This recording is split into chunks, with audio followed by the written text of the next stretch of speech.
বছর ঘুরে আবার চলে আসলো পবিত্র মাহে রমজান আর ছোট মিনি ব্লগ নিয়ে তোমাদের কাছে এসেছি।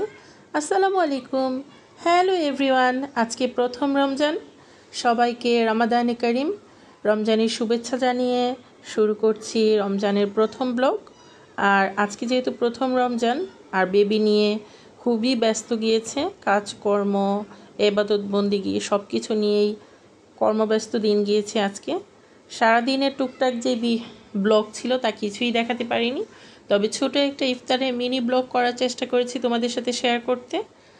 আমি দুপুরের দিকেই রান্নাবান্না শুরু করে দিই, সবসময় এভাবেই করি। সারাদিনে কোনো কাজ থাকলেও গুছিয়ে ফেলি, আর দুপুর থেকে আমি ইফতারের আয়োজন করি, সেহরির রান্নাবান্না করে ফেলি, ভাতটা শুধু ঘুমানোর আগে রান্না করি।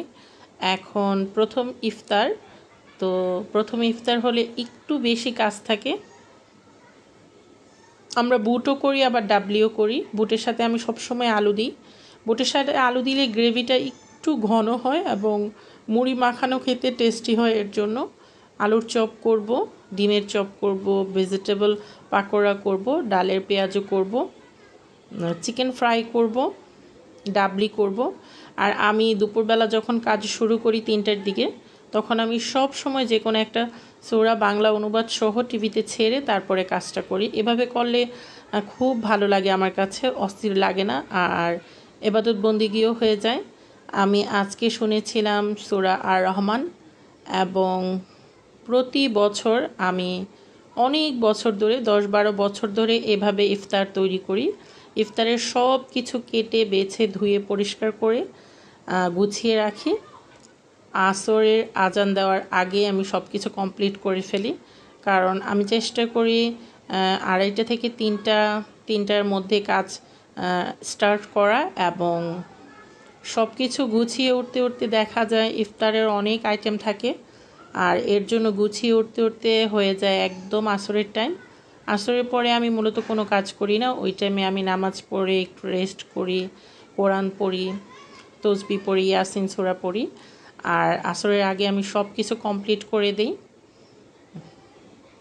আর এখন কিন্তু গরম পড়লে অত ঠান্ডা পানি প্রয়োজন পড়ে না ইফতারে, তো আজকে আমরা মিডিয়াম ঠান্ডা করেছিলাম। এখন আমি সব কমপ্লিট করে এখানে দিয়েছি।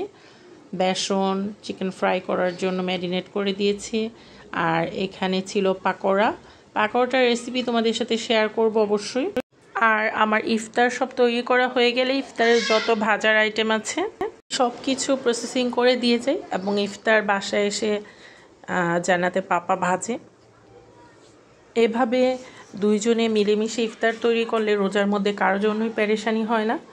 এবং রোজাটা কিন্তু খাওয়ার জন্য আসে না, রোজাটা আসে ইবাদত বন্দেগী করার জন্য, আল্লাহর থেকে রহমত চেয়ে নেওয়ার জন্য, আল্লাহর থেকে ক্ষমা চেয়ে নেওয়ার জন্য।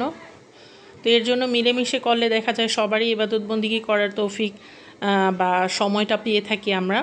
বিশেষ করে আসরের পরে ইবাদত বেশি কবুল হয় রোজার দিনে। আর আমরা চেষ্টা করি ইফতারের আগে সব কিছু রেডি করে ফেলতে। ইফতারের সময় 10-15 মিনিট হাতে আমরা একটু মোনাজাত করি, এবং ইফতারের সময়ের দোয়া কিন্তু আল্লাহ সবচেয়ে বেশি কবুল করে রোজাদারের। এর জন্য আমরা এই সময়টা বেছে নিই আল্লাহর কাছে প্রার্থনা করার জন্য। মোটামুটি আমাদের সব কিছু হয়ে গিয়েছে। আমি নামাজ পড়ে, আসরের নামাজ পড়ে এসে দেখি সব কমপ্লিট হয়ে গিয়েছে। আমি প্রতিদিন প্রথম রমজান থেকেই চেষ্টা করি কিছু না কিছু উপহার ইফতার পাঠাতে আশেপাশে। তো আজকে আমাদের কেয়ারটেকার ভাইয়ের জন্য ইফতার রেডি করছি। ইফতার প্লেটারটা আমি অল্প করে হলেও প্রতিদিন কিছু না কিছু উপহার এবং হাদিয়া দেওয়ার চেষ্টা করি। এতে আমার মনে হয় রমজানটা পরিপূর্ণ হয় আর প্রেশারও লাগে না।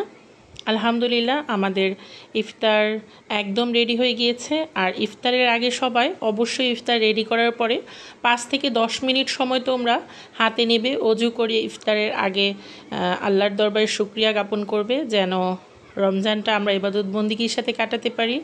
আমাদের সকল ভুল আল্লাহ তাআলা মাফ করে। ভালো থেকো, সুস্থ থেকো, সিস্টার ব্লগের সাথে থেকো।